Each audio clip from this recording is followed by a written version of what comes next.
Olá. Olá, ótima noite. Pessoal, olha aqui, a gente está hoje aqui, 27GeoBR. E aí, hoje nós iremos falar da geologia do Pará. Estamos aqui com Jamile Matos, nossa convidada, né? Estou aqui com Lourenço Saeta, especialista em águas subterrâneas. Amanhã é Dia Mundial da Água. E eu já estou com um cara aqui, ó, o cara que sabe tudo de água, trabalha com tratamento, trabalha com licença, e a Jamile está um pouquinho ali atrasada porque está chovendo muito no estado dela, mas ela já acabou de chegar assim que eu acabei de falar aqui, gente. Então, graças a Deus vai dar tudo certo. A gente está muito feliz aqui porque é um assunto que tem tudo a ver com o tema, né? O Dia Mundial da Água, né? E eu tenho certeza que a Jamile pode ajudar com esse tema, né, Lourenço? O que você acha? Com certeza. Bem-vinda, Jamile. Você vai fazer parte aqui da nossa família do 27GeoBR, com muito prazer aqui. Você está inaugurando as geólogas que a gente pretende trazer bastante, não é só geólogo, as geólogas. Aqui, que o Emerson falando no Dia Mundial da Água, falando com uma mestranda, né, em geoquímica, a importância não só das empresas, como as pessoas saberem, na hora que elas estão atuando ou estão fazendo uma perfuração, a forma inadequada de executar esse trabalho, que eles podem estar alterando a geoquímica das águas, né? Então, esses elementos que você vai trazer para a gente é fantástico. Nós vamos explorar isso, aproveitar do Dia Mundial da Água aí para falar um pouquinho mais da água. Seja bem-vindo, Jamile. Muito obrigada, gente, pelo espaço. Eu peço desculpa pelo atraso. Quem é daqui de Belém está sabendo que está acontecendo uma chuva torrencial, e aqui em Belém, quando chove, tudo se atrasa. Mas, graças a Deus, consegui chegar aqui. Eu me sinto muito honrada em ser chamada para participar dessa programação de vocês, que é tão importante, né? Tão rica em conteúdo, falando de todos os estados. Eu assisti a todos os outros vídeos, né, as outras lives com os outros geólogos. Primeiro que eu me sinto muito feliz de ser a primeira mulher, né, como o Emerson e o Lourenço falaram aí. E é isso, né, vamos que vamos, estou aqui, eu espero que todos nós possamos aproveitar essa dinâmica. Vou tentar trazer um geral, porque, como vocês já devem saber, a geologia do estado é muito complexa. Nosso Brasil inteiro, né? Muito complexa, mas aqui o negócio é muito complexo. E aí a gente vai tentar dar um apanhado geral e falar um pouquinho ali das nossas particularidades. É isso aí. E uma coisa, dentro dessa que você falou do geral, é essa visão que a gente quer mesmo, né? Porque a gente não está querendo trazer as especificidades da geologia, mas a gente tem que olhar a floresta para conseguir enxergar a árvore. Se a gente ficar se fixando bem na sua área aí, né? Falando de florestas, né? Mas olhando a floresta, a gente consegue enxergar a árvore. Se a gente só enxergar a árvore, às vezes a gente não enxerga a floresta, né? Então, a ideia desses trabalhos é justamente esse, é dar um pouco de visão para todos, tanto para especialistas, para geólogos, quanto para operadores e perfuradores, um pouquinho da geologia de cada estado. Pessoal, antes de começar, deixa eu dar um recado para o pessoal aqui do Instagram, que está acompanhando a gente aqui. Faz o seguinte, vai lá para o YouTube, porque daqui a pouco vai cair a conexão aqui. E assim, você vai perder aqui o puro creme do milho, aqui que a Jamile vai trazer para a gente conhecimento. Primeira geóloga aí, entendeu? Participar com a gente. Já tem outras convidadas, né, Lourenço? Então, que privilégio, né, Jamile? Falar na véspera do Dia Mundial da Água. Eu estou muito feliz, muito honrada. Bacana, tá vendo? Fique à vontade, tá? Sinta-se aí, sua casa. Muito obrigada. Então tá, vamos começar? Vamos. Eu vou fazer aqui uma apresentação para quem não conhece e vai passar a conhecer mesmo, né? A Jamile é uma geóloga formada na Universidade Federal do Pará, 2016. Ela é mestranda em Geologia e Geoquímica, hein? Olha o que a gente está falando das mudanças, das alterações que nós podemos provocar na água por interferência nossa, né? A técnica, ela é técnica em gestão de desenvolvimento Sustentável na Secretaria do Estado, Desenvolvimento Econômico, Mineração e Energia do Pará.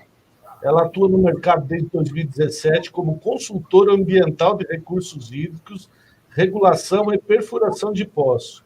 Em 2018 foi geóloga júnior da empresa de Geoprospecto, Soluções de Geofísica, e no final desse ano, 2021, servidora pública como geóloga na Secretaria de Planejamento e Gestão do Castanhal, Pará.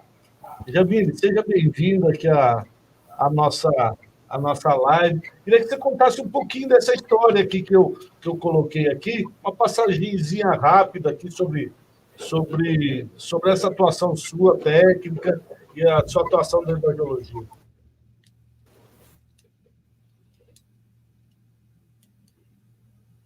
Sim. Cadê? Ah, tá. Pensei que a conexão tinha falhado. Bom, eu me formei no final de 2016, né, de geologia, e questão de 2 semanas depois de formada, eu já recebi o meu primeiro trabalho de consultoria na área de regulação de recursos hídricos.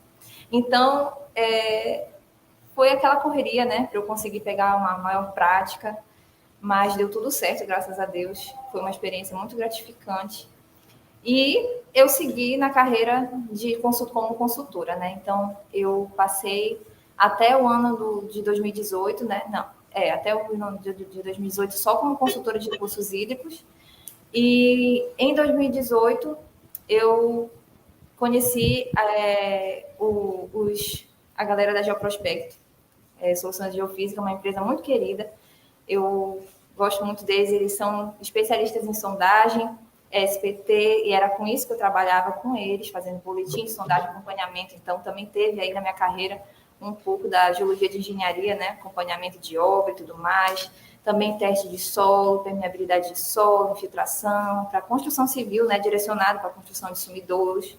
Então, eu saí só do âmbito dos recursos hídricos, já para a parte da construção civil, né? Atuação nas obras e tudo mais. E aí, no final de 2018, apareceu essa oportunidade para mim, né? Lá na Secretaria de Planejamento de Castanhal. E eu me senti muito grata, porque lá eu pude aplicar todos os conhecimentos que eu tinha adquirido nesse início da minha carreira. Então, lá eu cuidava da parte de regulação dos poços da cidade, né? São responsabilidade da prefeitura. Eu também pude ter atuação em comitês de uso e ocupação do solo, que foi enriquecedor demais, assim, com a equipe da CEPLAG. E também pude continuar fiscalizando e andando pertinho da galera das sondagens SPT, né? Da parte de geologia de engenharia, fiscalizando as obras e tudo mais que estavam ocorrendo, em forma de licitação. Então, como servidora pública, eu também tive muita coisa, assim, aprendi muita coisa, fora da caixinha. Não fiquei só em uma área específica, eu sempre fui fazendo um pouquinho de cada coisa. E, concomitante a tudo isso, eu também prestava consultoria em processos minerários. Então, regulação de recursos hídricos, abertura de empresas de envasaduras de água, junto à Agência Nacional, nessa época ainda era da NPM. Então, acompanhei essa mudança também. E aí, em 2020, eu engravidei. Eu tenho uma filha, ela tem 1 ano e 4 meses agora. E aí, eu decidi dar um tempinho. Mas, sabe como é geólogo? Eu não aguentei ficar muito tempo longe do mercado, né? Então, eu acabei voltando aí, há pouco tempo atrás. Entrei no mestrado e há pouco tempo atrás eu voltei a trabalhar como servidora pública, agora aqui já em Belém, né? A gente se mudou para cá, minha família, e eu estou agora atuando aqui na Secretaria, né, de Desenvolvimento, Mineração e Energia, com uma equipe muito bacana, e eu também estou aprendendo bastante coisa. É um outro universo também, então é muito bacana poder atuar em vários setores. Mas não largo dos recursos hídricos. Os recursos hídricos estão sempre comigo, sempre que eu posso, estou prestando uma consultoria, estou dando uma ajuda. Eu gosto muito dessa parte, a criação de poços é uma paixão, assim, eu gosto mesmo de fazer. Bom, e é por aí, mais ou menos isso, resumo, bem resumido mesmo, da minha trajetória até agora.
Gente, só para atualizar, estamos com problema de internet. E dessa vez não foi eu.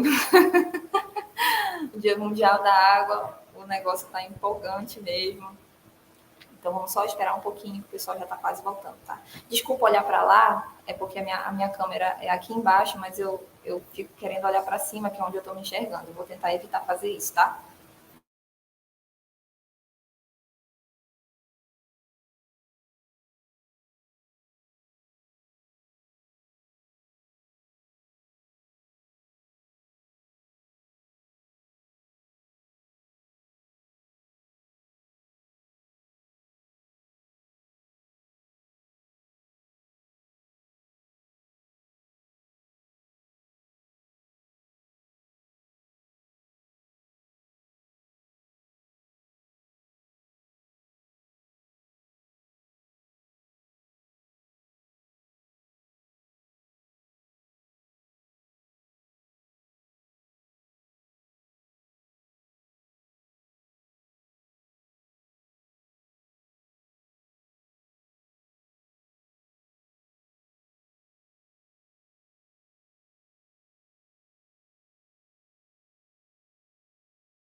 Gente, eu ainda estou aqui aguardando também.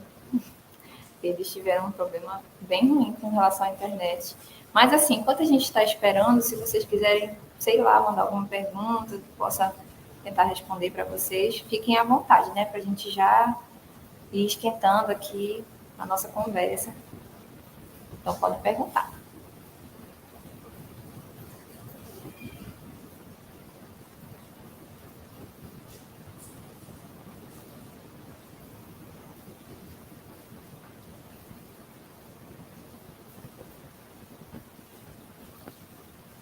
Olha, o Helder falou. Helder Tadeu. Oi, Helder. Acho que eu conheço o Helder. Chuva demais em Belém, realmente. A situação está crítica, está chovendo bastante mesmo. Mas tudo sob controle. Aí o Wilson Fodra, ele perguntou, gostaria de saber se um perfurador pode passar uma mina para o poço ficar mais fundo. Eu não entendi o que você quis dizer. Sinto muito, eu realmente não entendi o que você quis dizer. Deixa eu ver aqui. Olha, o Arthur Henrique falou, poderia falar um pouco da área de hidrogeologia? Você quer dizer no curso mesmo ou você quer dizer na carreira? Bom, eu trabalho com recursos hídricos, né, com regulação de poços.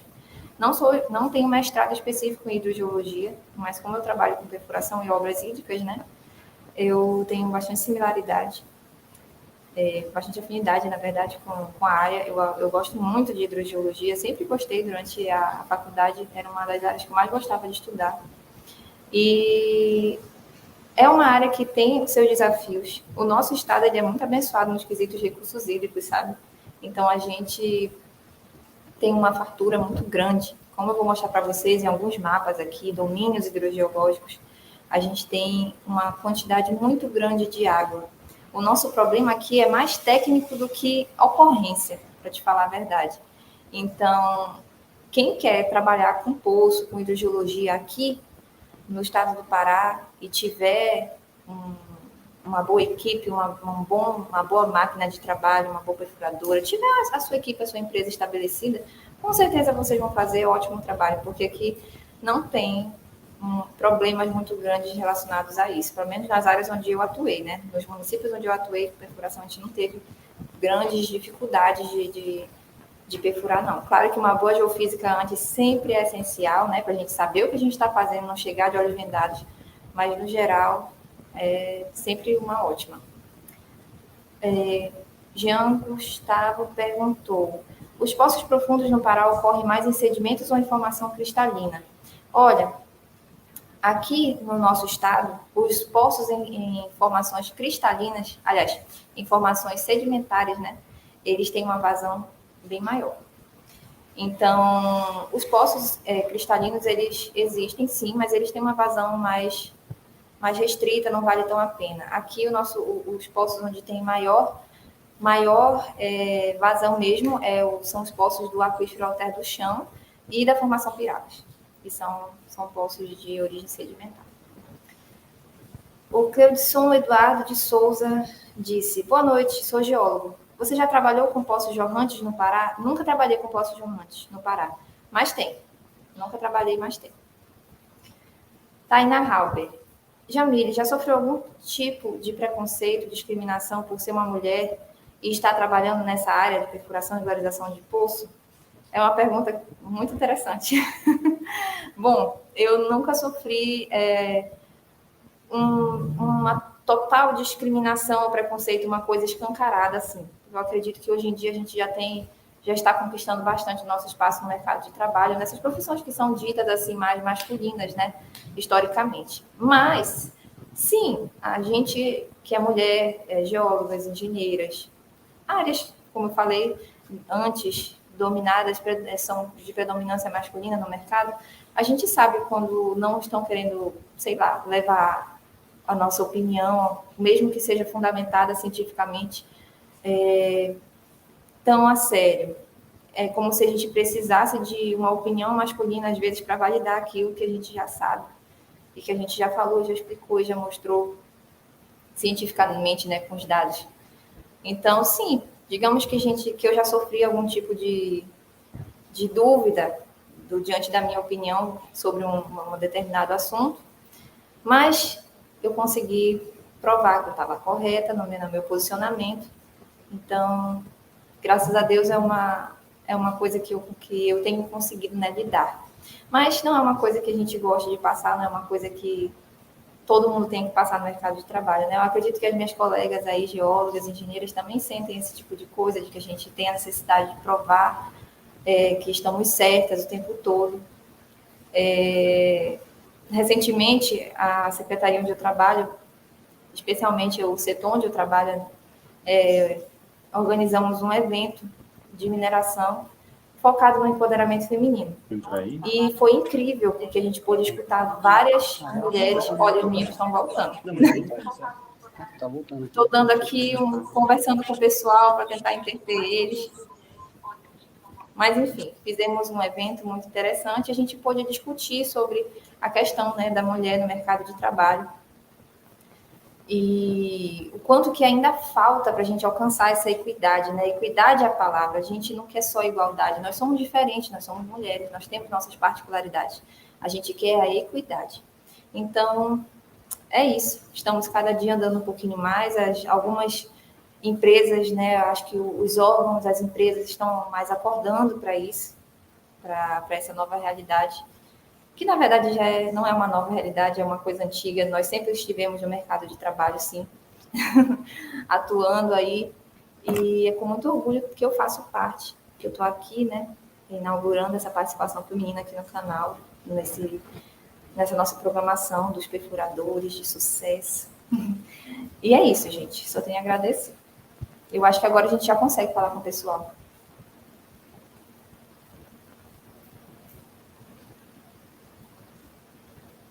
Olha, eles estão dizendo que o tempo lá está ruim também, caiu e está voltando. Aqui a chuva já deu uma maneiradinha, ainda está chovendo um pouco, mas a internet está permanecendo, graças a Deus. E aí, alguém quer mandar mais alguma pergunta, enquanto a gente consegue estabelecer uma boa conexão lá com os meninos do Perfurador de Sucesso?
Cá estou novamente.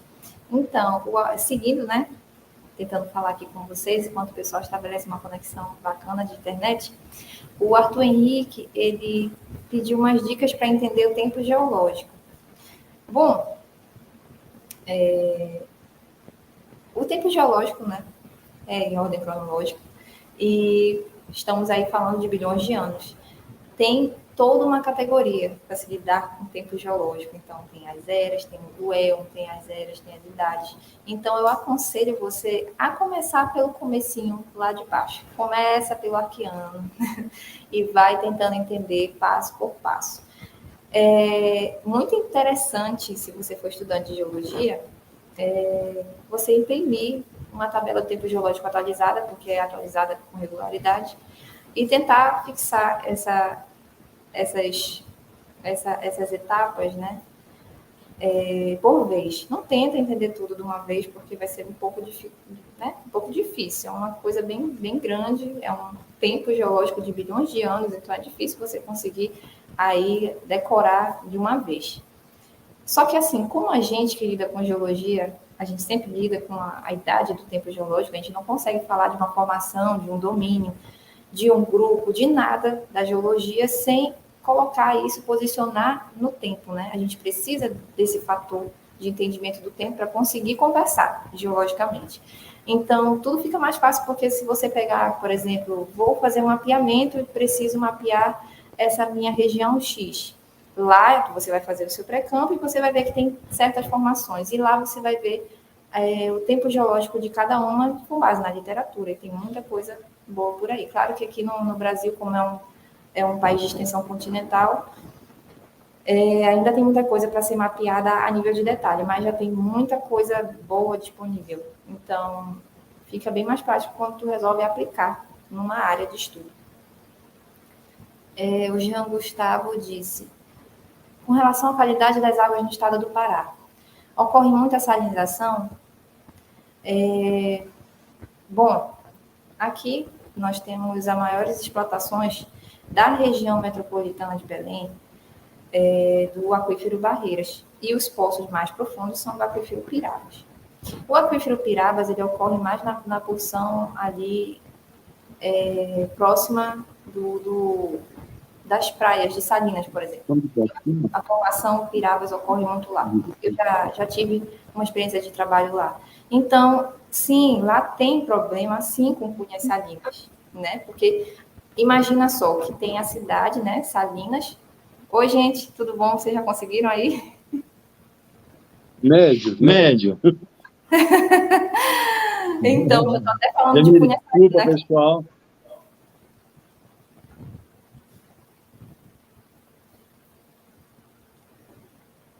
Oi, vocês querem que eu continue? Está entrando. Sim, vamos. Eu acho que a gente está indo até embora, viu, Jamile? Você está tocando sozinho aí, né? Não, pelo amor de Deus, não me deixem aqui, voltem. Não, a gente está acompanhando você aqui, a gente não tem imagem, vocês não têm a nossa imagem, mas nós temos a sua, nós estamos acompanhando, Jamile. Fantástico, fantástico. Eu acho que a gente pode fazer o seguinte, Jamile, a gente pode começar a apresentação para não ficar se alongar muito, aí você... Estou vendo que o pessoal está fazendo algumas perguntas que tem na sua apresentação, né? Sim, então, o Gustavo vai colocar a apresentação aqui, entendeu?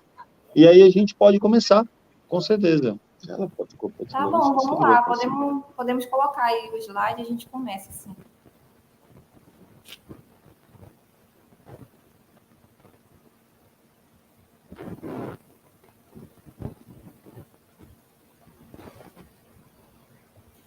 Bom, iniciando aqui, gente, eu vou dar uma pausa agora nas respostas que vocês, nas perguntas, né? As respostas das perguntas que vocês me mandaram para focar aqui na nossa apresentação. Como eu já falei aqui, essa é um resumo da minha experiência profissional e acadêmica, né? Eu sou formada pela Universidade Federal do Pará, formei em 2016. Eu estou fazendo mestrado em Geologia e Geoquímica na UFPA. Sou técnica, né, em Gestão de Desenvolvimento Sustentável na Secretaria de Estado de Desenvolvimento Econômico, Mineração e Energia, a SEDENE, e eu estou atuando aí no mercado desde 2017, 2 semanas depois que eu me formei, como consultora ambiental, de recursos hídricos, de regulação e perfuração de poços tubulares. Então, em 2018, eu fui geóloga júnior da empresa Geoprospecto Soluções de Geofísica. No final desse ano e até 2021, eu fui servidora pública como geóloga na Secretaria de Planejamento e gestão do município de Castanhal, que é minha cidade natal, aqui do Pará também, essa é Plash. Seguindo a apresentação.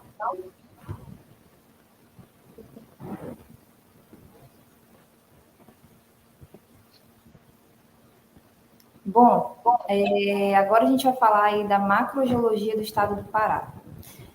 Essa legenda não deveria estar aí na frente desse mapa, desse primeiro mapa, mas tudo bem, vamos seguir. Esse mapa, ele é um mapa da CPRM de 2008, que é o mapa geológico do estado do Pará, né, numa escala de 1 para 1 milhão, que é do Projeto do Brasil ao milionésimo. Se vocês puderem baixar, pesquisar aí, baixar, vocês vão conseguir entender melhor do que eu estou falando, mas eu acredito que já dê para perceber que é um material extenso de informações geológicas, né? Então, eu vou tentar dar uma geral aqui na nossa geologia do nosso estado, por domínios, porque se eu for falar por formação e grupo, vai ficar uma coisa assim, uma semana eu falando aqui da geologia sem parar. E depois a gente vai focar ali no mapa geológico simplificado do estado, né? Que é numa escala menor e ele foca mais nas formações, na litologia, na verdade. Então, nós temos aqui no nosso estado, né, formações que vão desde o Arqueano até as datas mais recentes, até o Neoproterozoico. E a gente inicia com o domínio Pacajá. Nele tem complexos metamórficos, greenstone belts, todo um magnetismo orogênico, diz respeito ao ciclo transamazônico e também ao pós-orogênico, ganodiorítico. Infelizmente, eu não vou conseguir passar o mouse aí para vocês para mostrar as áreas direitinho onde estão essas rochas, mas é um domínio que vai lá do Mesoarqueano até o Paleoproterozoico.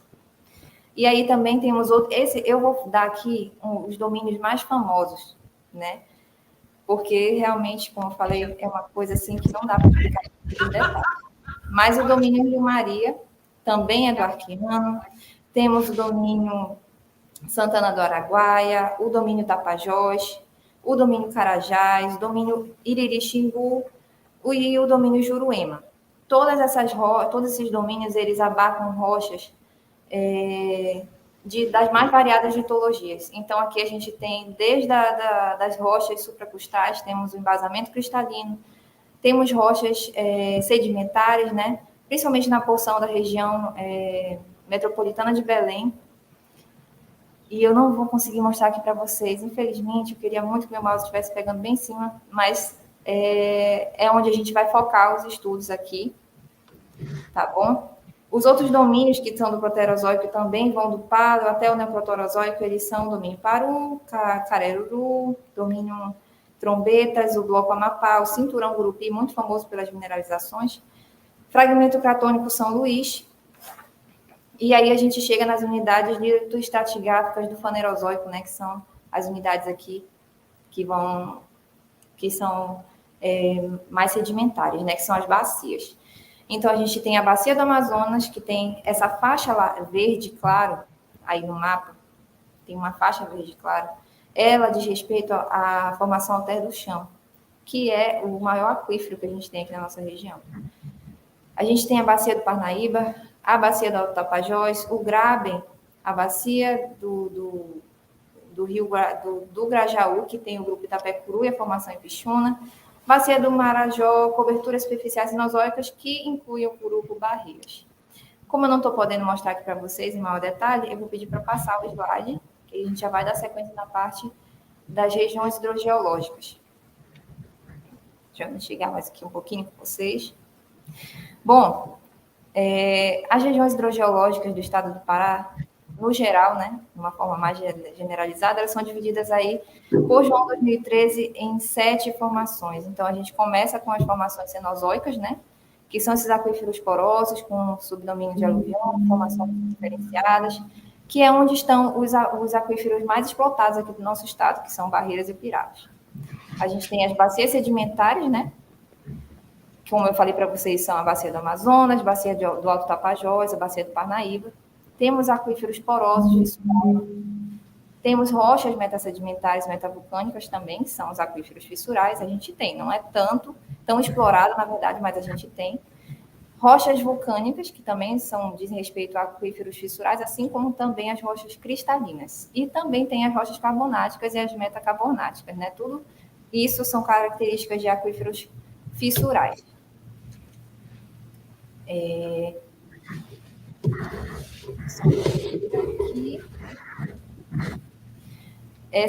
Esse número 1 aí diz respeito às formações cenozoicas, né? Então, como eu falei, aí está a formação Barreiras, que ela possui a favorabilidade hidrogeológica de média a alta. A formação Pirabas, que possui uma alta favorabilidade, então ela tem vazões aí que alcançam a maior quantidade despotada aqui, dependendo da profundidade, né? Número 2, a gente tem as bacias sedimentares, que são a formação alter do chão, que tem uma alta favorabilidade também, assim como a Pirabas. A formação Itapecuru, que é uma média favorabilidade. Em marrom, assim, só uns traços, umas pequenas áreas dentro do mapa, a gente tem aquíferos porosos, fissurais, que variam também de média a baixa vazão. Nesse verde musgo tem metasedimentos e vulcânicas, né, rochas vulcânicas, e esses dois têm uma vazão variável, baixa, não é uma explotabilidade muito favorável. O número 6, que é essa área maior aí do mapa, é o cristalino, e ela possui uma favorabilidade baixa a muito baixa. E número 7, que quase a gente não consegue enxergar, tem os carbonatos e os metacarbonáticos, que também é variável aí a favorabilidade hidrogeológica. Então, como eu falei para vocês, as formações cenozoicas aqui e a bacia sedimentar, né, da formação alter do chão, é onde a gente encontra as maiores favorabilidades hidrogeológicas aqui do nosso estado. Pode passar o slide, por favor.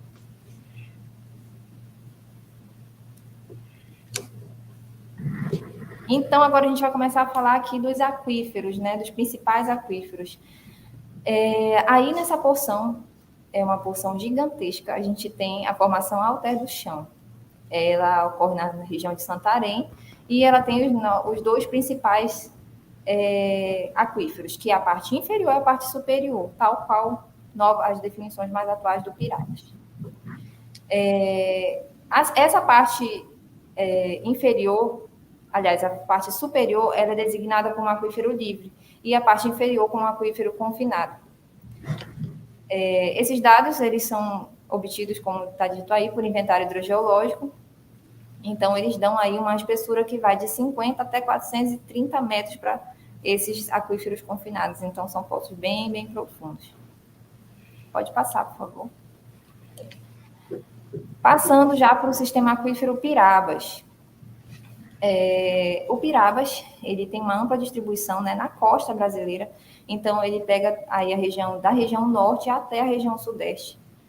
Ele é um aquífero predominantemente livre, ele não possui assim uma grande profundidade.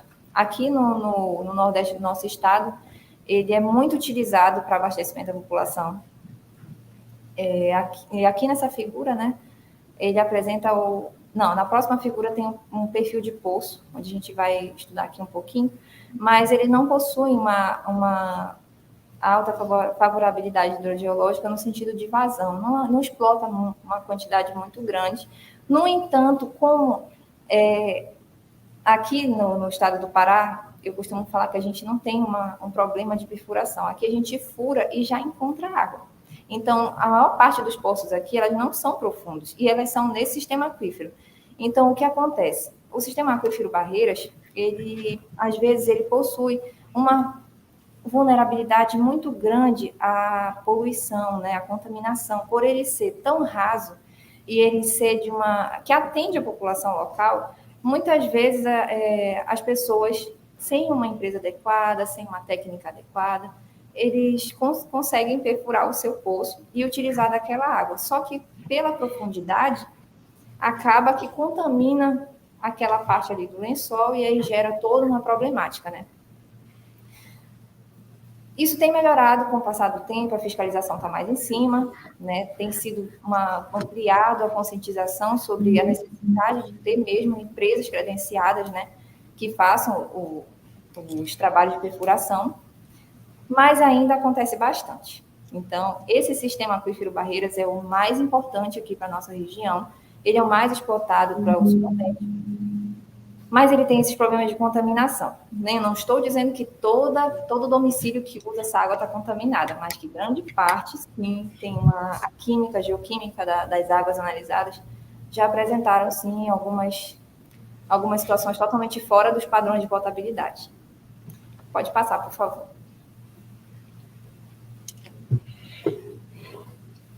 Esse mapa, deixa eu só ampliar aqui para mim, que ele está muito pequeno. Esse mapa é um mapa hidrogeológico, ele é da ANA, da Agência Nacional de Águas. Ele é um mapa hidrogeológico do sistema aquífero Barreiras aqui para a nossa região metropolitana de Belém. Então, ele abarca aí a capital Belém, Ananindeua, Marituba, Benevides, Castanhal. Não, Castanhal não chega, infelizmente, ainda não foi considerada região metropolitana. Santa Isabel do Pará, Santa Bárbara. E a gente pode perceber, vou explicar de forma bem mais didática possível. Essa área onde a gente observa esses tons de azul, eles dizem respeito à carga hidráulica. Toda essa coloração do mapa, ela diz respeito à carga hidráulica. Essa tonalidade de azul, ela diz respeito a uma maior carga hidráulica. Então, o que está ali embaixo, mais rosinha, amarelado, são cargas menores. A maior carga hidráulica em azul está em 47,7 metros. Então, o aquífero Barreiras, ele não vai apresentar uma grande carga hidráulica. Mas, como vocês podem observar, a gente tem áreas, isso tem a relação com o contexto geológico da área, com as relações de falhas, de fraturas e tudo mais. Tem toda uma neotectônica nessa região que precisa ser estudada, né? Sobre essa preferência, digamos assim, essa maior favorabilidade nessas regiões, mas, no geral, essas áreas aqui são onde tem as maiores invasadoras de água. Essas áreas, elas explotam muito mais. Por mais que seja um aquífero raso, eles têm um pH muito bom nessas áreas. Então, é aquele aquífero que você encontra pH de 6 para 7. É um aquífero de água muito boa. Dependendo, se você souber, né? Se a empresa souber cuidar direitinho, consegue explotar com segurança muito bem. Pode passar, por favor. Agora a gente vai falar da formação Pirabas. A formação Pirabas aí em vermelho, ela faz parte também, né, do contexto da região nordeste do Pará, e ela pega aí os estados do Pará, do Maranhão e do Piauí.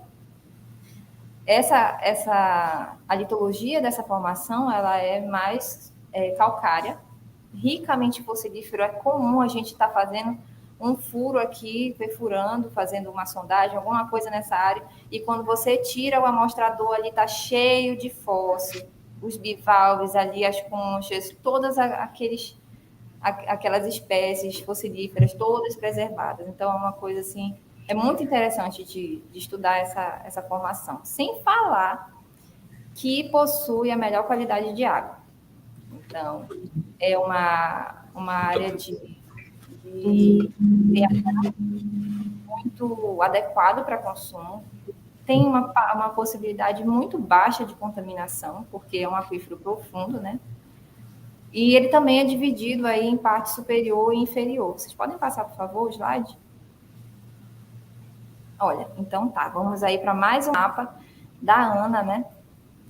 E esse mapa, ele é um mapa hidrogeológico, né, desse sistema, e ele diz respeito à potencialidade também do aquífero Pirabas em metro cúbico por hora, né? Então, aí, o que está em azul mais escuro, né, essa área onde está o azul bem escuro, ele está ali variando de 300 a 350 metros cúbicos por hora de explotação. O que está em mais clarinho, ele está variando de 140 a 150 metros cúbicos por hora. Esses diagramas de Stiff, que são essas colorações aí rosa e verde, eles dizem respeito ao Pirabas inferior e ao Pirabas superior. O Pirabas superior faz contato, né, com o Barreiras, então às vezes é difícil distinguir essa transição, mas geralmente pela análise da água a gente consegue distinguir sim as características fisicoquímicas da formação, né? Distinguir certinho quem é Pirabas e quem é Barreiras.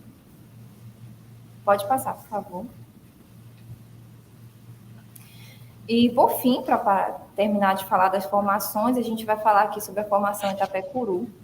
É uma formação constituída por arenitos arcosianos, né, granulometria fina média, conglomerados. No estado do Pará, ela ocorre aí na região sudeste, e as principais cidades abastecidas são Tucuruí, Paragominas, Jacundá, Ipixuna, Nova Ipixuna, Marabá, do Eliseu. Então, por se localizar aqui na borda da bacia do Parnaíba, a produtividade do aquífero não é tão expressiva, né? Mas, assim, em relação aos poços dessa região, eles chegam até atingir 120 metros e exploram somente esse aquífero. Então, é aquela história que não tem cão caçar com gato. A formação Itapecuru consegue suprir as necessidades, mas não tem uma vazão assim tão alta, né?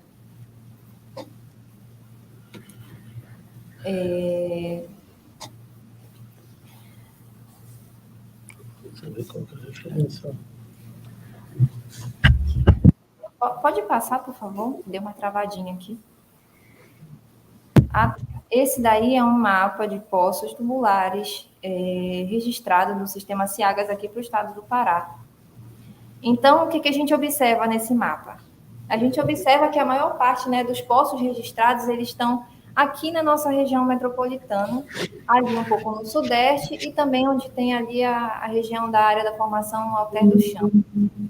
Não tem muitos poços cadastrados, então é difícil a gente dar um diagnóstico, um parâmetro, um perfil mesmo, né, sólido de poço para cá, para o estado do Pará, porque a gente não tem muitos dados cadastrados, né? Então, isso aí é uma dificuldade muito grande, né? Como a gente, claro que quando se trata aqui da região metropolitana, a gente tem um trabalho mais intensivo no cadastramento desses poços, e é completamente compreensível que ainda não esteja um cadastro totalmente efetivo em todos os poços do estado, porque não é fácil chegar até esses poços e cadastrar todos esses poços. Então, é um trabalho que está sendo feito, é um trabalho contínuo, né, de cadastro, mas que fica bem claro aí a preferência, né, de onde tem poços cadastrados e onde a gente vai conseguir estudar um pouquinho desses poços adiante. Pode passar? Pode passar, por favor? Isso. Esses poços aqui, gente, eu tirei do Ciagas, né? Do Ciagas da CPRM, eles são de lá. Então, esse primeiro poço, ele é um poço de Santarém, do aquífero Alter do Chão. Deixa só eu aumentar aqui para mim, que eu não estou conseguindo enxergar.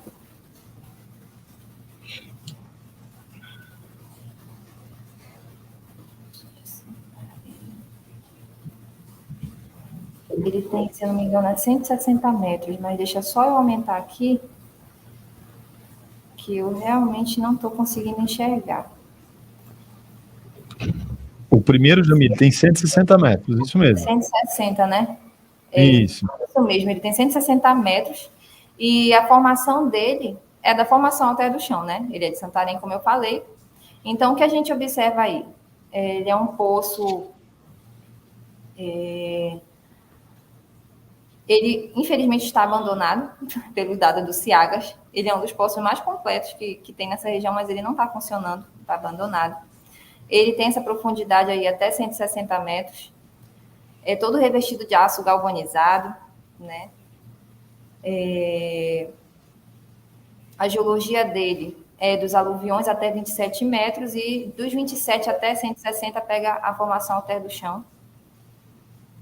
A vazão, o nível estático dele é 3,98 metros e a vazão dele, após a estabilização em metros cúbicos por hora, é de 126,5 metros cúbicos por hora. Então, é um poço profundo que dá aí uma vazão boa, né, para a população. Essa é a média. Não é, eu quero deixar claro que isso não é um padrão. Não é todo poço de lá que vai ter 160 metros, não, qualquer poço, não é todo poço aqui do estado, como eu falei para vocês, não é comum ter poços tão profundos, assim, a não ser para indústrias, para envasadores de água. Aí sim, quando eu falo de domicílio, de população, do geral mesmo, não são tão profundos assim, tá? Vamos passar aqui para esse próximo, né? O próximo, ele é aqui de Belém, do Aquífero Barreiras, e aí a gente já vê um poço mais 35 metros. Isso. Gente, eu estou sem óculos, acredite. É porque eu estou com uma iluminação aqui, e se eu usar o óculos, fica refletindo para vocês. Então, eu estou tendo que Pode colocar o óculos, sem problema. olhar. Nossa, eu não vou conseguir. Vai ficar muito ruim na imagem. Não, tá ótimo, tá ótimo. Pode colocar. Olha, deixa eu continuar aqui. Então, esse poço aqui de Belém, ele já é da formação Barreiras, ele tem 35 metros, é uma média padrão aqui. Então, o material dele de revestimento já é plástico geomecânico, atende bem aqui as características da região, né? Ele pega só a formação Barreiras, por ser um poço raso. O nível estático dele é 1,5 m e o nível dinâmico 12. Aqui a gente tem um problema quando se trata de cadastro. Eles não têm todas as informações, né? Então, a gente não sabe qual é a vazão desse poço após estabilização. Ele não deu para a gente. Mas as vazões aqui do aquífero Pirabas, elas variam aí, como eu falei para vocês, dependendo da profundidade, até, acredito que até uns 50 metros cúbicos por hora, isso falando de um poço bem profundo. No geral, a literatura indica que vai de 10 a 15, a média em metros cúbicos por hora, a vazão do Barreiras, tá? Eu já presenciei alguns poços de barreiras mais profundos que conseguem ter uma vazão maior, mas isso tem toda uma característica geológica que ajuda. No geral, o que a literatura nos indica é que esses poços vão aí de 10 a 15. Aí a gente tem também, aqui em Belém também, o aquífero Pirabas. Esse aquífero Pirabas, ele tem 350 metros de profundidade, ele é um poço da Petrobras, na base do Tapanã. Ele é um poço que, pela profundidade, ele passa aí pela formação Barreiras, pela formação Pirabas, e ele chega aqui ao nível estático dele, inicia, né? Em 1,20 m. A vazão específica é 3,48.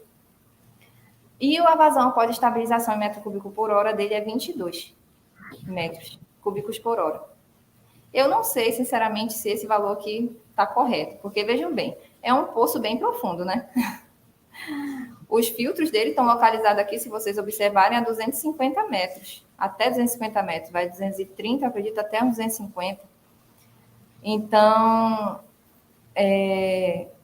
a literatura nos indica que o aquífero Pirabas, ele tem vazão de até 100, 120, 130 metros cúbicos por hora.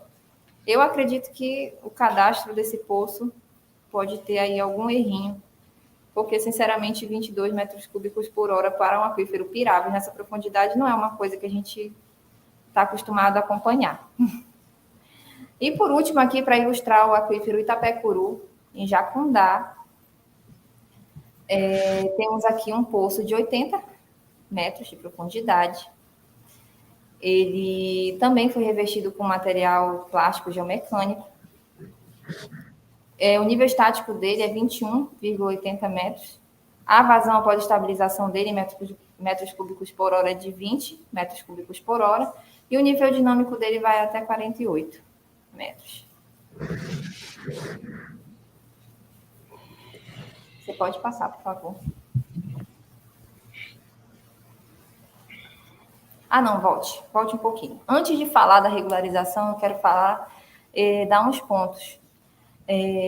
Quando a gente fala de perfuração de poço, do ponto de vista do perfurador, né, da empresa e do profissional, a gente se depara, às vezes, com algumas problemáticas. Como eu falei para vocês, eu, enquanto atuando, eu ainda não deparei com grande dificuldade de perfuração. Não é que não tenha, tem bastante dificuldade, às vezes tem perda, às vezes a geologia do local não foi bem explorada e você encontra uns sumidouros, umas cavernas carbonáticas que não foram bem mapeadas, mas isso não é uma questão comum. Estou falando isso de uns exemplos isolados que me veio aqui à mente. No geral, você faz os poços aqui na região metropolitana e são todos de grande sucesso. Mas a problemática maior que a gente encontra aqui enquanto perfurador, enquanto profissional, é a falta de regularização das empresas, né? Então, o perfurador de poço, já que estamos falando para esse público diretamente, né? Tem toda uma preocupação, tem todo uma estrutura, né? Precisa montar uma estrutura, precisa montar todo um arranjo de trabalho. E a gente não tem isso muito bem regulamentado. Então, essa é uma dificuldade. Por que é uma dificuldade? É uma dificuldade para quem está tentando fazer o seu trabalho, né, de perfuração de poços, é uma dificuldade também para as pessoas que recebem, porque você acaba muitas vezes recebendo poços de baixa qualidade. Então, te prometem um poço que vai suprir a demanda da tua casa, mas aí te entregam um poço que não atende às tuas necessidades devido baixa vazão, contaminação do solo, porque fizeram próximo de esgotamento sanitário, fizeram numa profundidade baixíssima.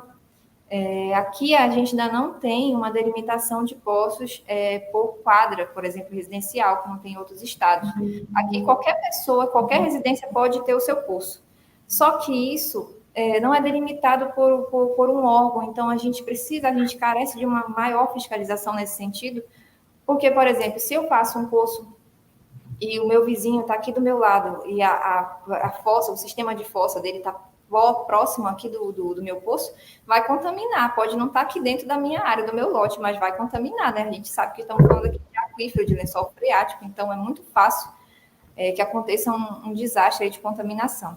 Então, essa questão da falta de regularização das empresas certinhas, credenciadas no órgão, né, para poder fazer um trabalho certo com o geólogo, que tenha feito uma geofísica, e também a disponibilização disso para as pessoas, né? Os sistemas de abastecimento, tudo isso às vezes acarreta em poços que não possuem uma grande eficiência, que possuem um histórico de contaminação, e isso é muito prejudicial à população e também para o perfurador, né? Para o perfurador, principalmente o perfurador cadastrado, que acaba tendo, por exemplo, problemas de valor. Então, a empresa tem um valor porque ela tem todo um sistema, ela tem todo um aparato, ela paga um profissional, né? Ela faz um projeto decente, e outras pessoas que não possuem nenhum tipo de cadastro, nenhum tipo de profissional, acabam fazendo por um preço absurdamente baixo, e aí, claro, que o pessoal vai e atende, né, a esse preço baixo, opta por fazer serviço com essas empresas ou pessoas sem empresa, né, só perfuradores independentes, e isso acaba prejudicando muito, porque as empresas ficam com aquela imagem de que é muito caro fazer poço com empresa credenciada, só que é seguro e é certo que o teu projeto vai funcionar, né? Ao contrário do que acontece na maior parte das vezes. Esse é um problema bem constante aqui na região, por isso que eu estou falando, batendo em cima disso. E aí, já dando entrada para essa questão de regularização, vou pedir que vocês passem aí para o próximo slide, por favor.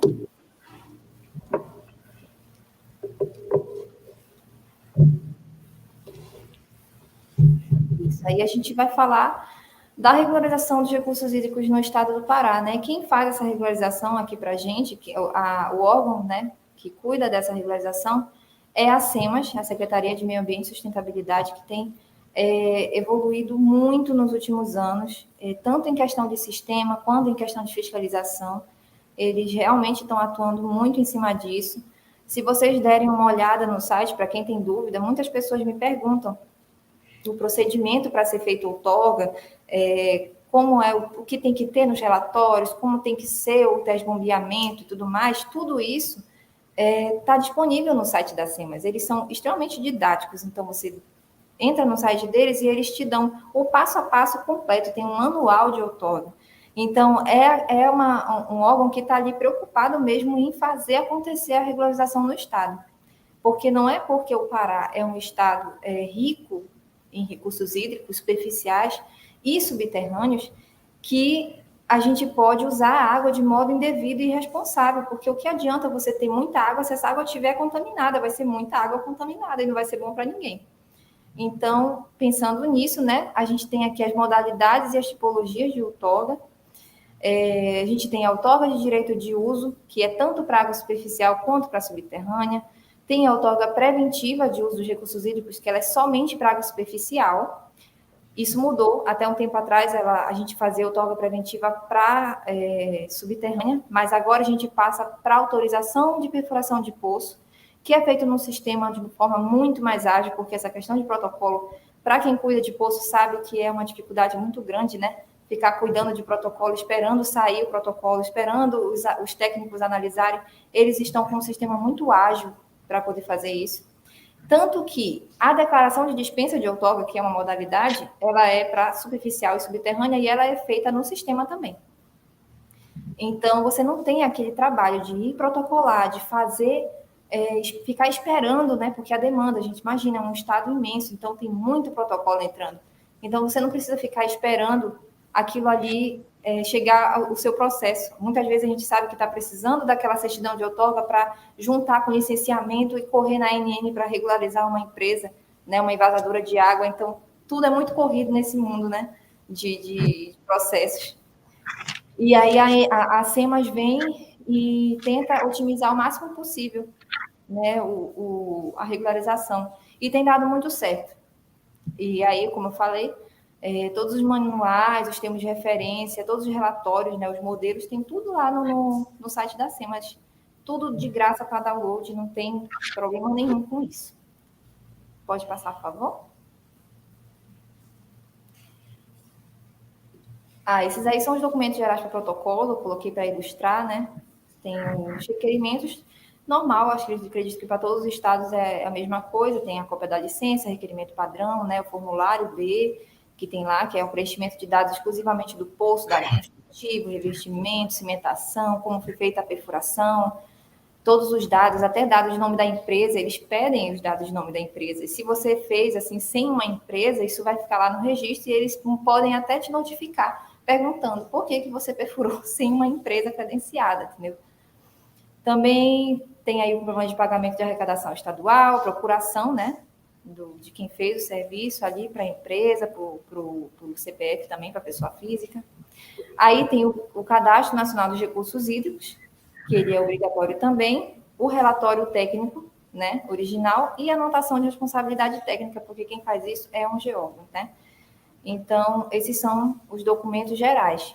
Eu posso responder aqui a pergunta do Arthur Henrique, ele perguntou, você poderia comentar mais sobre a situação da regularização de poços, até porque muita gente não sabe como fazer para mais pessoas saberem essas informações sobre a SEMAS. Então, a SEMAS ela é a secretaria aqui do estado do Pará, né? SEMAS Pará. Secretaria de Meio Ambiente e Sustentabilidade. E lá, como eu falei, você vai na diretoria de outorga, né? Você vai encontrar todos os documentos necessários para poder começar a aprender sobre esse mundo aí da regularização de recursos hídricos. E você vai descobrir que tem várias modalidades e vai analisar junto ao empreendimento qual é a melhor modalidade para você conseguir regularizar o seu sistema, aliás, o seu sistema de poço, né? Pode passar, por favor? Acabou, então é isso, gente. Passou até que rápido a apresentação, achei que ia demorar mais, mas é isso, fica aqui meus agradecimentos, né? Eu estou aberta aqui a perguntas, a gente vai conversar um pouquinho agora, né, com os meninos. Quero agradecer mais uma vez a oportunidade, né, de estar aqui com vocês. MC Lourenço, super queridos, falaram comigo, entenderam o problema da minha conexão com a internet, minhas viagens loucas de geologia, não conseguia horário, mas eles foram super pacientes comigo. Muito obrigada, viu? Fico muito feliz pelo convite. Se a gente tivesse mais tempo, a gente poderia ficar falando aqui muito tempo sobre a geologia do Pará certinho, que é um assunto que eu gosto muito, mas não dá e eu não vou querer ficar prolongando, né? A gente tem que aí conversar mais sobre as perguntas de vocês e tudo mais. Então, eu passo a bola aí para o Emerson e para o Lourenço e agradeço mais uma vez. Jamile, ótima apresentação. Eu vou fazer uma pergunta antes, uma curiosidade que eu tenho aqui. Como eu também já trabalhei muito para fontes de água mineral, a minha dúvida é o seguinte: você falou que tem muitos poços irregulares, mas também vocês têm uma quantidade enorme de fontes de água mineral, né? Como que é essa situação, por vocês terem um aquífero livre, assim, ele ser assim muito suscetível à contaminação?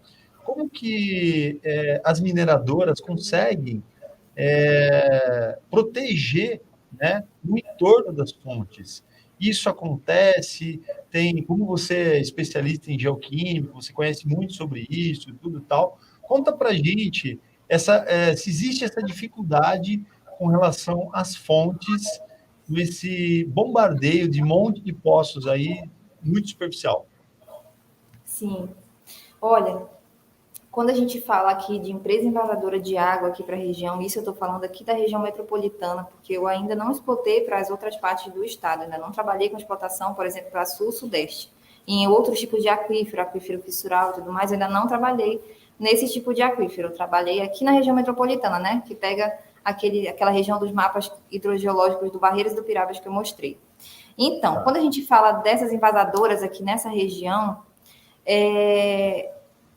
o que a gente observa é que é sempre procurado colocar essas empresas o mais longe possível da comunidade, digamos assim. E, antes de qualquer coisa, sempre é avaliado o fluxo da água subterrânea. Porque uma vez, vou contar um estudo de caso aqui, uma vez um cliente me procurou para fazer para começar, né, um empreendimento dele de envasadora de água. E então, ele me mostrou, olha, eu tenho essa área aqui, essa é a área que eu tenho para poder trabalhar, né? É o meu lote de trabalho, essa é a minha propriedade, minha terra. E aí, tinha um cemitério pouco próximo, assim, daquela região. E aí, né, o que eu fui fazer primeiro, antes de qualquer coisa? Eu fui estudar, né, com base nos poços ali ao redor tudinho, que tem cadastrado, nível estático e tudo mais, para onde que ia o fluxo dessa água subterrânea. E aí que ficou constatado pelo mapa de fluxo que a água ia da direção do cemitério lá para o lote dele.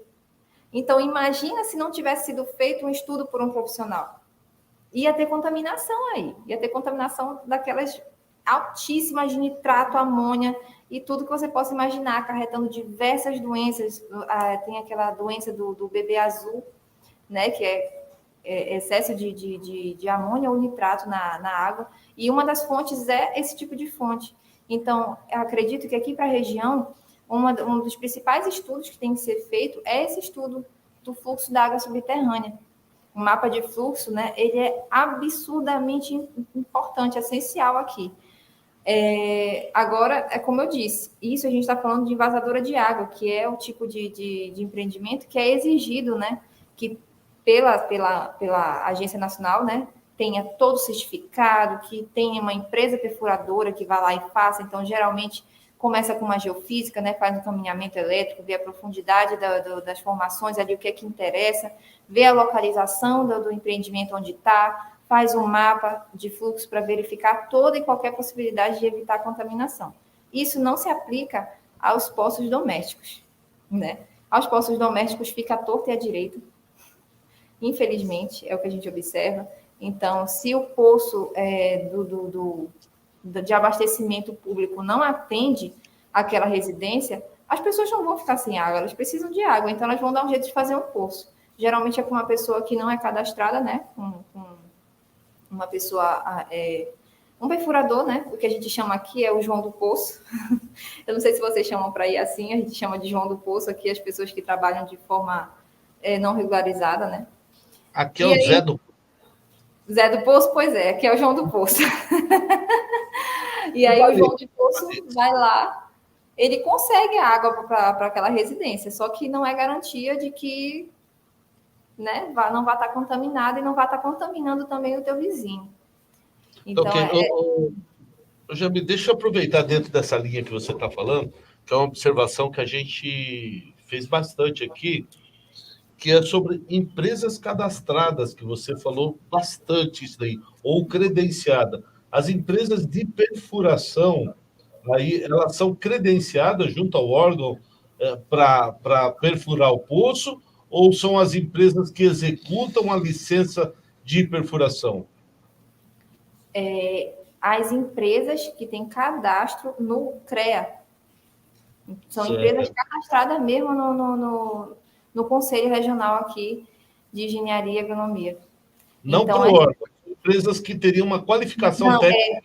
Isso mesmo. Então, assim, a gente não tem um órgão de empresas, deveria ter, né? Pela quantidade, pela extensão e pela todo o contexto hidrogeológico da nossa região, eu acho que já passou da hora de ter um órgão que cadastrasse as empresas perfuradoras. Até porque isso ia valorizar imensamente os perfuradores de poços. Mas, infelizmente, a gente ainda não tem. A única forma de regularização que tem é esse cadastro junto ao CREA, que é exigido ali, tanto na parte da outorga, né, de quando tu vai regularizar o poço junto com as SEMAS, quanto quando chega, por exemplo, as etapas da Agência Nacional. Ela vai exigir o cadastro, o CREA da empresa, que a empresa tem ali o geólogo também cadastrado, tudo certinho. Mas é por isso que, em questão de invasadora de água, né, das empresas, esse cadastro funciona. Mas, fora disso, não se tem um controle. Você pode ficar tranquila que aqui também não tem, tá? Eu acho que é uma coisa geral, né? O que tem? São as empresas qualificadas, ou seja, ela tem o responsável técnico junto ao CREA. Então, essas empresas, perante ao CREA, elas respondem tecnicamente, né, para a perfuração. Agora, não existe um órgão que fale, que junte só, por exemplo, uma empresa que esteja cadastrada, só ela poderia furar um poço, que não é o caso. Assim, fazer um credenciamento. Vamos fazer uma analogia, que isso daqui é meio utópico, mas existe a ABAS, por exemplo, Associação Brasileira de Águas Subterrâneas, existe até numa intenção que ela já teve, de fazer um selo da empresa ser credenciada pela ABAS, ela se qualifica para furar um poço, tudo dentro das normas, né? Mas, como a ABAS não é um órgão, vamos colocar, governamental, né? Então, ele acaba gerando um selo de ABAS, um selo de qualidade, um selo disso, mas você não consegue fazer esse tipo de associação. Só continuando com essa linha, você falou muito desse abastecimento residencial. Se a gente fosse pensar em termos de abastecimento residencial, ou que a cidade pudesse fazer um abastecimento ou industrial e de abastecimento da cidade, ou residencial, em quanto que seria uma proporção dos poços que são perfurados? Assim, é lógico, grosseiro, 80, porque dá a impressão que 80%, 85% dos poços perfurados são para abastecimento residenciais.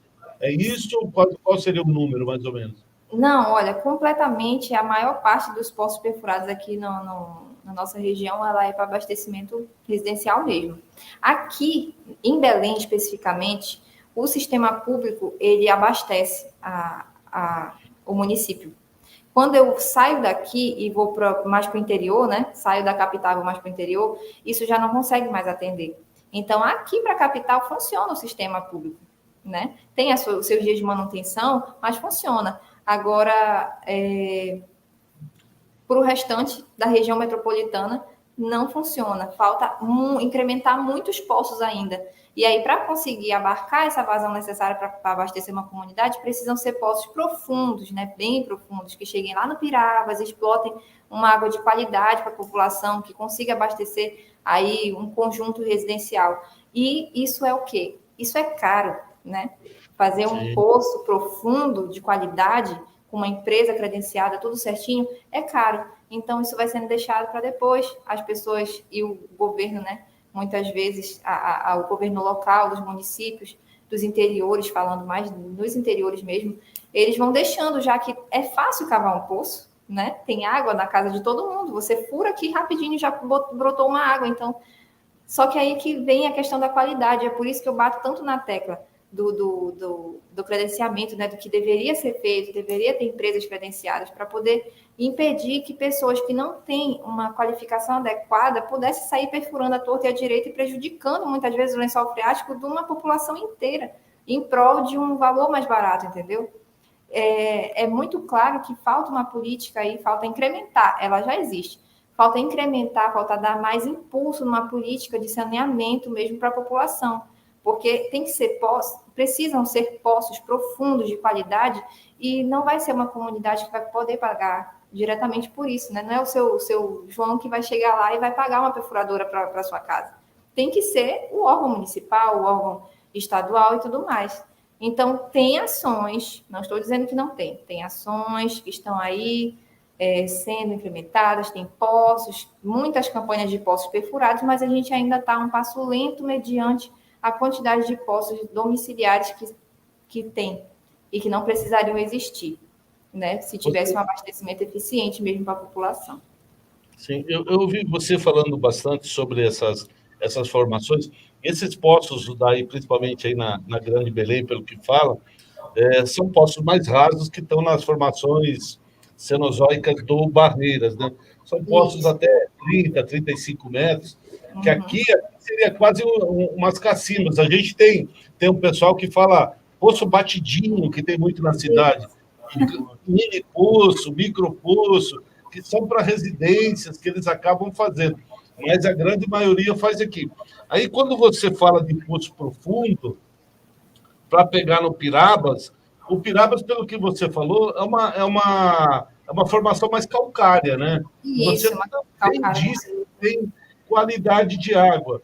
O que você estaria colocando sobre qualidade de água de uma formação calcária, que ela tende a ter um pouco mais de salinidade, em relação a barreiras, que são águas que você tem problema de contaminação, provavelmente de nitrato, amônia, que nem você falou, e muito ferro. Muito ferro, é isso que eu ia falar agora. O problema do Barreiras, um dos maiores problemas aqui, principalmente construtivo mesmo de poço, é a incrustação de ferro, né?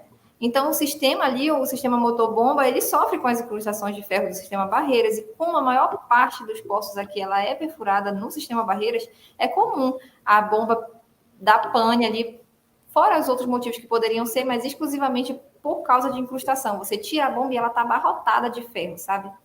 É uma situação bem comum aqui. Quando eu falo de qualidade do sistema Barreiras, aliás, do sistema Pirabas, eu estou falando principalmente em relação ao pH. O pH do Barreiras ele é muito ácido, né? E a gente sabe que isso, ao longo do tempo, pode acarretar em várias doenças. O sistema do Pirabas, ele já tem um pH mais adequado. A gente não tem grandes problemas com salinidade se não estiver falando de zona litorânea. Como eu estava falando, eu estava respondendo antes da gente começar a apresentação, a exemplo da área de Salinópolis. Tem alguns casos de salinização de poços na área de Salinas, porque o sistema público de abastecimento de água deles, do poço da região, não consegue abastecer toda a população. Então, cai mais uma vez naquela situação da população correr atrás de fazer o seu poço. Então, tantos poços explotando ali a uma certa profundidade, vem ali aquele problema da cunha salina. Mas isso não é um problema, digamos que mais aqui para a região metropolitana. Se você chega no Piraba, geralmente você não vai ter problema ali de salinidade.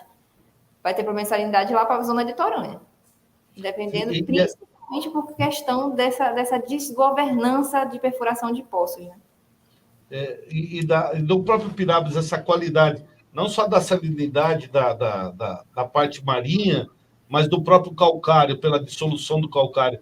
Eles seriam em cavernas mesmo? O Pirabas ele é uma característica do acúmulo de água, porque ele vai estar no calcário, que nem você disse, são zonas de cavernas, por isso que tem essas vazões. Você até começou no começo, falou vazões bem altas, são Sim. de zonas de cavernas? Acontece. Não é tão comum tem zonas de cavernas. Uma vez, mais um caso,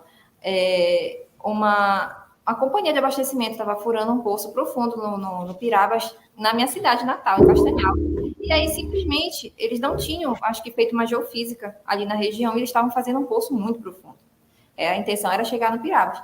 E então, como eles não fizeram aquela geofísica preliminar, eles simplesmente perderam tudo, a broca, tudo que estava perfurando, caiu no sistema cavernoso, que não era mapeado.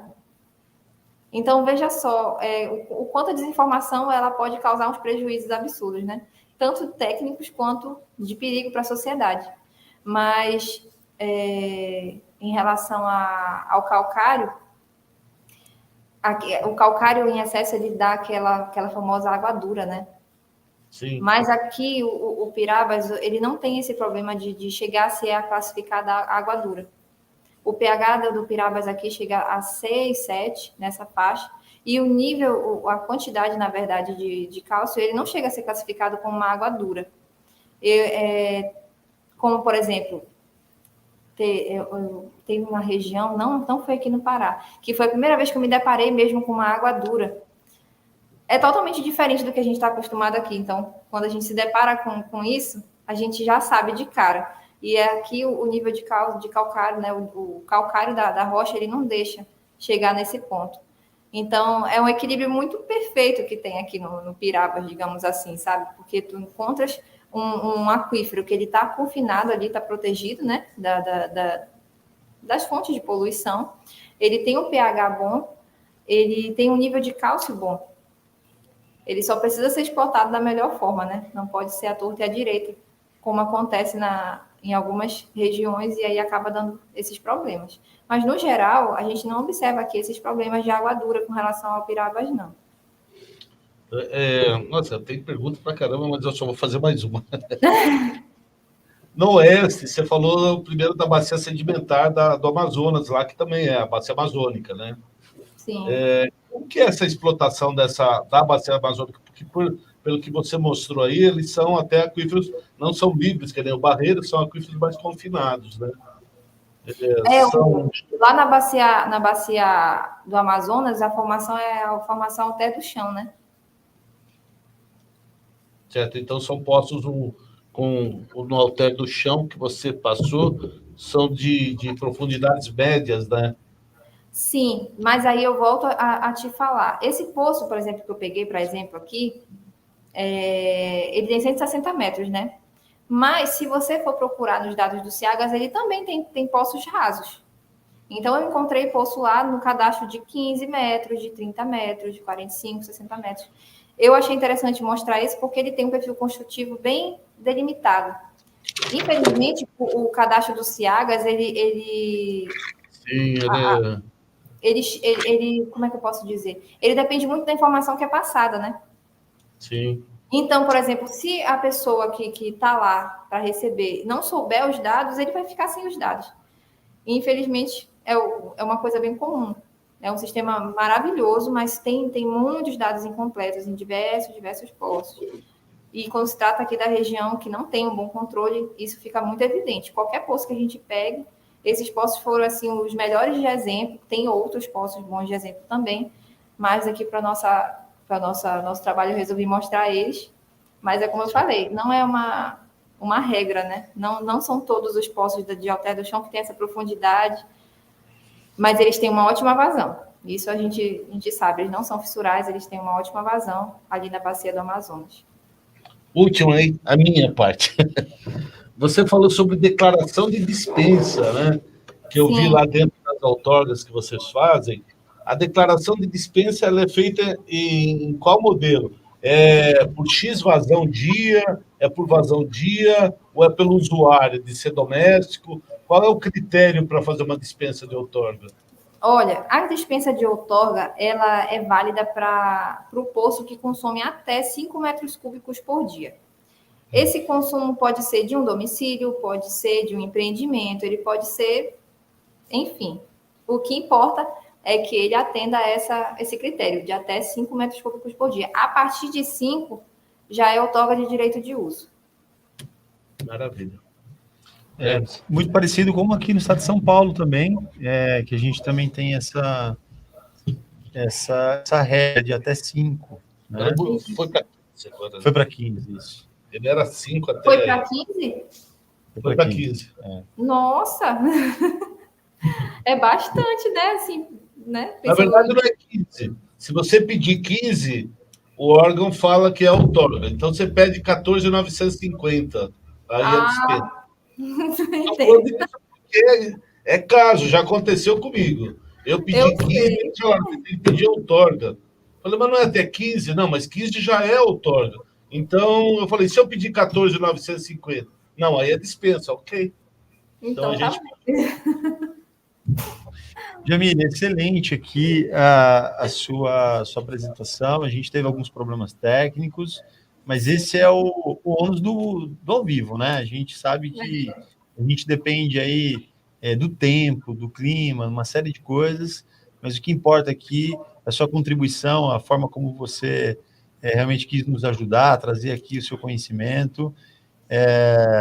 Eu acredito que muitos que estão vendo o teu trabalho aqui possa te procurar aí justamente para ter uma consultoria, para ter informações mais aprofundadas aí do que é uma construção de um posto de qualidade, né? Porque até fico em dúvida aqui, por exemplo, como que você falou empresas credenciadas, né?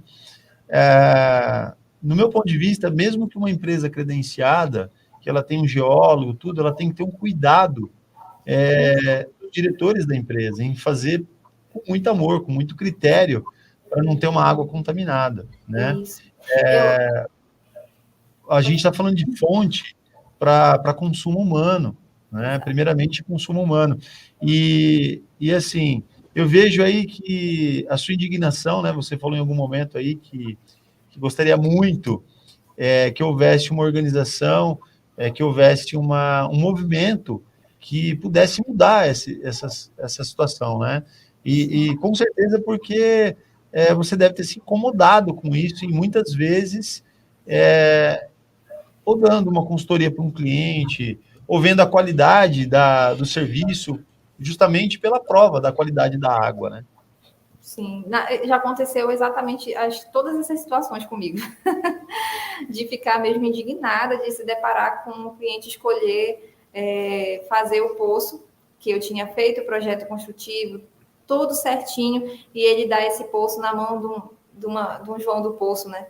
Que depois não fez do jeito que era para ser, e aí acabou que não deu certo, e aí eu me neguei a regularizar aquele poço. Enfim, eu acho que é muito importante que a gente siga em qualquer área da geologia, a gente tem que seguir os princípios de controle de qualidade, né? Então, não é só criar um órgão, por exemplo, numa situação utópica aqui, criar um órgão que estejam ali todas as empresas perfuradoras cadastradas, né? As que têm a capacidade técnica. É ter uma fiscalização em cima, é eles demonstrarem por via de auditoria do que está acontecendo, né? Ter uma real prova de que os recursos hídricos estão sendo tratados da forma correta, para poder ser entregue para a população uma qualidade do consumo. Gente, é água, a gente é composto de água, a gente precisa de água de qualidade, sabe? E é um bem que ele pode ter fim, se a gente não cuidar. Então, a gente precisa mesmo apertar aí a situação das fiscalizações e pressionar para que sejam feitas esse tipo de regularização. E seguir os Legal. princípios, né, da ética dos nossos trabalhos, como profissional, como empresa, tentar entregar sempre o nosso melhor, porque a população merece, a gente merece, nossas famílias merecem, né, consumir um bem de qualidade. Legal, Jamile. Olha, vou te dar uma dica, tá? Quando você se deparar com uma situação como essa, aonde o perfurador ele não tem condições técnicas de dar o seu melhor, de fazer aquilo que... Porque às vezes falta conhecimento, tá? Às vezes falta saber como fazer um isolamento sanitário, se ele pode descer um tubo, que nem ontem, o perfurador perguntou para mim, de Minas, capital, de BH. Você vê, um perfurador que tem máquina para 400 metros. Perguntou, Emerson, eu posso fazer a cimentação depois que eu terminei o poço?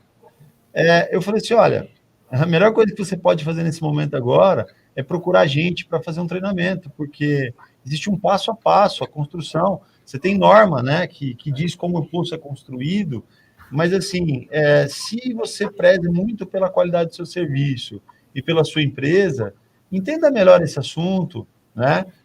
Hoje a gente está falando aí de uma forma muito ampla sobre consciência ambiental, como a gente preservar nossas águas subterrâneas, né? Então, procura saber como que é a forma correta, né?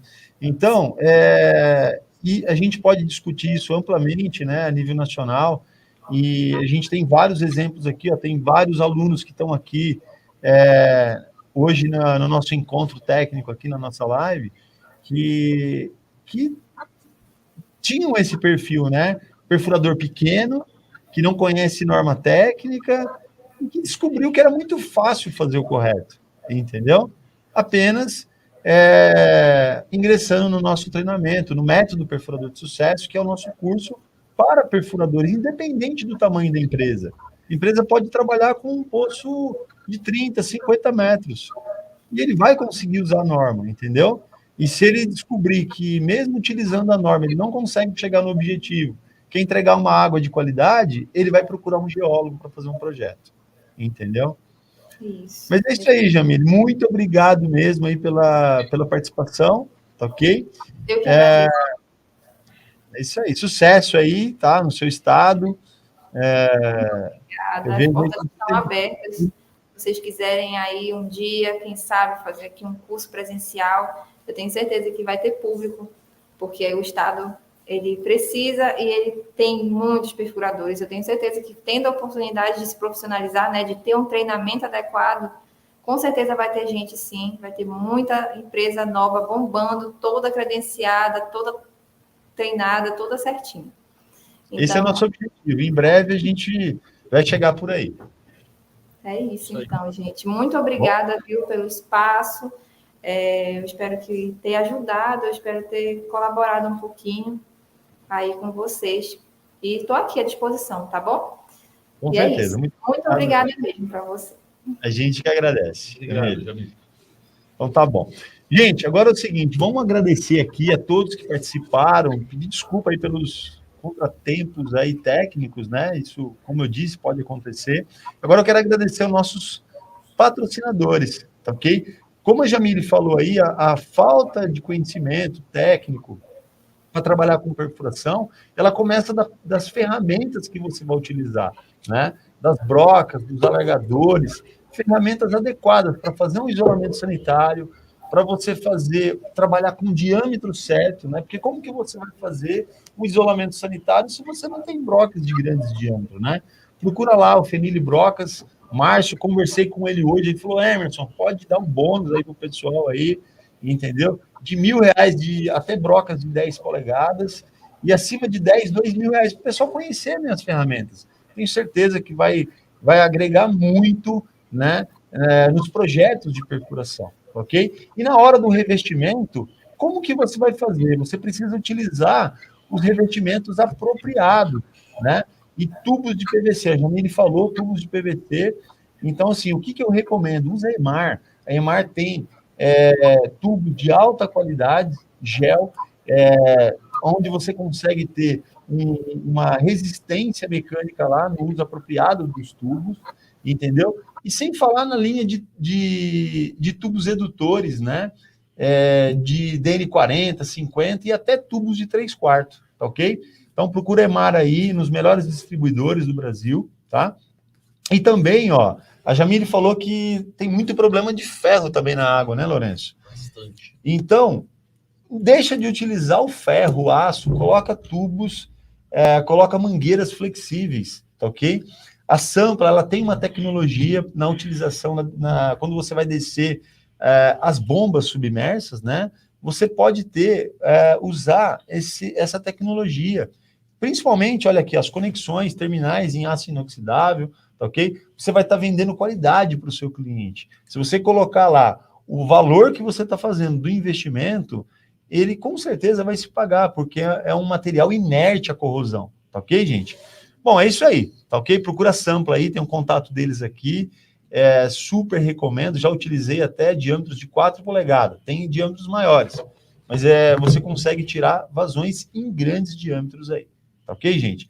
Bom, gente, vamos ficando por aqui. Agradeço a todos aí a audiência, agradeço aos geólogos que participaram, aos perfuradores do sucesso, né?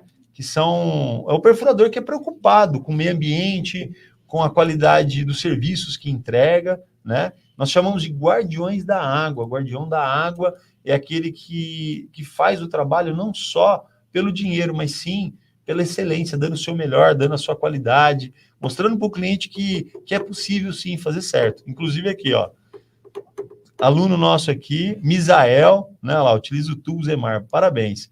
Gente, um grande abraço, muito obrigado aí, obrigado a todos, obrigado à equipe aqui que se desdobrou hoje, mesmo com as dificuldades aí. Estamos por aqui, gente. Grande abraço. Valeu, pessoal. Ótima noite, pessoal. Ótima noite.